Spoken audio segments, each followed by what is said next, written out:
улсын хувьд бол 1,565 мянган км², нутаг дэвсгэртэй. Газар нутгаараа дэлхийд 17-д орж байгаа. За манай энэ Дархуул аймаг, Сэлэнг аймаг, Төв аймгийн хувьд гэх юм бол Монгол улсын газар нутгийн 7.6%-ийг эзэлж байгаа. За ингэхээр бол харьцангуй бага хувь гэсэн үг. Тэгээд нэг 307-оос 310 мянган хүн бол яг ингээд одоо оршин сууж байгаа. Гэхдээ яг энэ бизнесийн үйл ажиллагаа явуулж байгаа, дамжаа өнгөрж байгаатайгаа нийлэхээр 360-70 мянган хүний тухай асуудал байгаа. Тэгээд Төв аймгийн яг голд нь 4700 км², Улаанбаатар хот оршиж байгаа. Улаанбаатар хот маань сая 6-700 мянга. Үндсэндээ энд юу гэж хэлэх чинь гэхээр энэ төвийн бүсийн хөгжлийн асуудал гэдэг бол зөвхөн энэ 3 аймгийн асуудал биш. Өөрөөр хэлбэл энэ 3 аймгийн 300 гаруй мянган хүн дээр Улаанбаатар хотод байгаа сая 700 мянган хүнийг нэмэхээр 2 сая гаруй хүний асуудал болчихж байгаа. Өөрөөр хэлбэл нөгөө 3 сая 500 мянган хүний талаас илүү нь төвийн бүстэй холбоотой асуудал.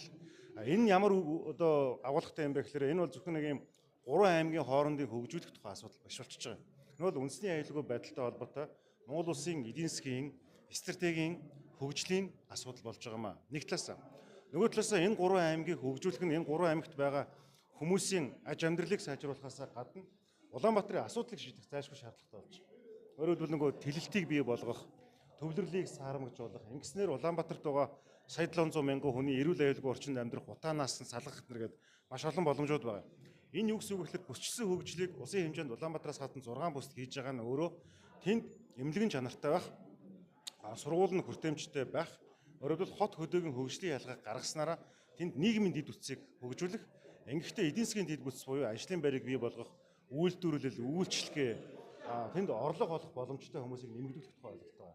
Тэгэхээр зөвхөн төвийн бүс төдийгүй улсын хэмжээнд байгаа энэ 7 бүсийн хөгжлийг нэг стандарт руу явуулснараа Монгол улс иргэдэн мянгаараа хилийн чанд руу ажил хийх гэж явдаггүй, дээрэс нь иргэдэн мянгаараа өвчлөлдөггүй байх тухайд ойлголт байгаа. Тийм учраас ингээд албан ёсны хиллэг онлын нэр томьёогоор юм ярихаар ингээд аюул болон гадаад нэр томьёо хэлээд жирийн иргэдэд энэ нь ойлгомжгүй байж магадгүй. Маш энгиндээ бол Улаанбаатарт байгаа, орон нутгад байгаа хүмүүсийн амьдрал, орлогын асуудлуудыг тэнцвэртэй болгох, ингэхдээ татварын бодлого, нийгмийн даатгалын шимтгэлчдийн мөнгө олон зүйлүүдээр төрийн бодлогоор хөшүүрэг хийх л ийм зорилготой байгаад байгаа маа. Тэгээ би улсын хурлд хүний эрхийн дэд хорооны дараагаар ажиллаж байгаагийн хувьд энэ чуулган дээр тодорхой байр суурьтай оролцож байгаа. Өөрөөр хэлбэл энэ хөгжлийн асуудал гэдэг бол нийгмийн одоо юуны эдийн засгийн дэд бүтцээсээ гадна соёлын дэд бүтц, дээрэс нь нийгмийн дэд бүтц байх ёстой. Дээрэс нь хүний эрхийн дэд бүтц байх ёстой гэсэн. Өөрөөр хэлбэл хүн эрүүл аюулгүй орчинд амьд явах эрхээ бүрэн дүүрэн эдэлж үндсэн хуулийнхаа эрхийг эдлэхэд энэ хүн төвтэй нийгмийн бодлого туслах энэ одоо зүйлүүд нь бол энэ бүссэн хөгжил нэг стандарт гэж үзэж байгаа. Сая шадар сайдын яриан дээр ч гэсэн гараад байгаа нэг зүйл нь юу гэхээр өөрөөр хэлбэл одоо төрөх ураг байхаас нь эксүүлээд хүүхэд болоод хүүхэд төрөөд тийм ээ ингээ явсаар явсараад нийгмийнхаа хувьд бол одоо насан өндөр ботлоо энэ одоо нийгмийн демограф үзэгдэл буюу энэ хүний тэр одоо хүнийхээ тэр хөгжилтөнд тохируулсан энэ хөгжил байх хэрэгтэй гэсэн тийм томьёол байх хэрэгтэй гэсэн зүйл хэлээд байгаа байхгүй юу.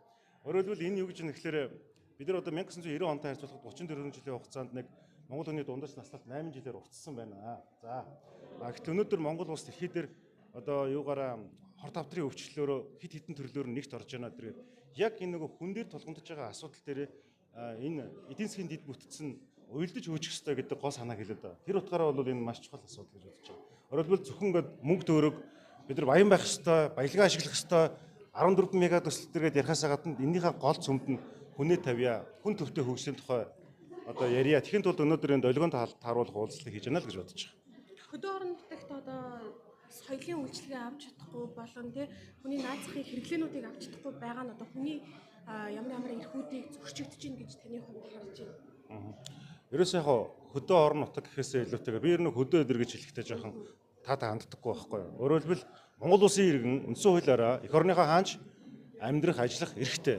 Гэхдээ Монгол улсын 21 аймаг 330 сум суурин хаанч байсан тэр хүн одоо нийгмийн дэд бүтц, соёлын дэд бүтцийг хүртэж байх эрхтэй. Өнөөдөр жишээлбэл сая хүний эрхийн үндэсний комиссар гаргасан судалгаагаар Улаанбаатарын дундаж сургуулийн чанар сумын төвийн дундаж сургуулийн чанараас 8 дахин зөрүүтэй байна. 8 дахин зөрүүтэй. За тэгэхээр яг чухал асуулт. Тэгэхээр яаж юм гэхээр өнөөдөр social mobility гэсэн ойлголт байна. Өөрөөр хэлбэл гарны тэгш байдал чинь өөрөө шудраг ус байдлыг бий болгоод байна. Өнөөдөр $10,000 төлөөд хүүхдээ баг дунд ахлах сургууль суралцуулж байгаа одоо эцэг их байна тийм үү. Гэтэл өнөөдөр амжиргаагаа яая гэж байгаа Монгол улсын иргэд дийлэнх нь байгаад байгаа тийм үү. Тэр яг ингээд суралцах орчны гараанаасаа эксүүлээд санхүүгийн хувьд энэ чинь ингээд шууд ингээд ялгаатай байдал үүсэж байгаа. Дээрээс нь чанартай багш боловсон хүчнийг хөдөө гэж хэлээд байгаа. Бидний одоо хэлж занших орон нутагт нь торгоон барих ч өөр маш том асуудал болсон. Тэнд яг тэгэхээр багш эмчнэрийн нийгмийн асуудал шийдэгдэг. Ерөөсө гол асуудал нь тэнд очоод одоо би сая шийдвэл дархны орхон суман дээр хэд хоногийн өмнө 4 хоногийн өмнө очлоо.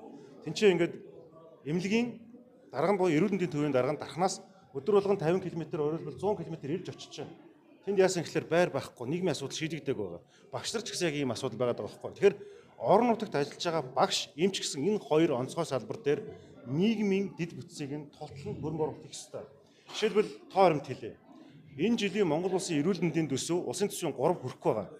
Эрүүл мэндийн сайд нь 2.7% гэж байгаа. Олон улсын дундаж одоо жишгээр бол 6% байдаг. Тэгэхээр жилийн төсвийн 6%-ийг бид нар эрүүл мэндэд зарцуулж ээж энэ олон хор тавдрын өвчлөл энэ бүх зүйлийг бид нар багасгах чадна. Нөгөө талаас боловсрал дээр яаж юм гэхээр нэг зарцуулж байгаа $1 олон улсын шигээр 12 нугарч нийгэмд үр өгөөж өгдөг. Тийм учраас эцэг их нь хөрөнгийн одоо их баг орлоготой байгаас үс шалтгаалж Монгол улсын хүүхэд болгон чанартай боловсрол эзэмшигт нь төр энэ дээр бодлогоор хөрөнгө оруулалтыг тултлан хийдэг байх ёстой.